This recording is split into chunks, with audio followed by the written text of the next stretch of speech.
Hello, everyone. My name is Silvana Pinna. I am the current president of Astrobiology graduates in Europe, and I have recently finished a postdoc in the group of Joseph Morana at the Institute of Supramolecular Science and Engineering at the University of Strasbourg. My work focuses on the origin of life on Earth and how we can extrapolate that to other planetary bodies. So what I thought I would talk about is a bit of the work that I've been doing starting from my PhD at UCL in the Lane Group to what I've been doing at the University of Strasbourg, because it's all kind of linked, and also where I envision this research being relevant within the framework of astrobiology.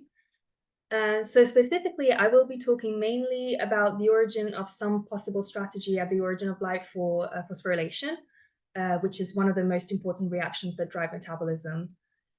In particular in an aqueous environment, and focusing on a key player in energy metabolism, which is the universal energy currency, ATP. And I hope that you will come along and that you will enjoy my talk. Thank you.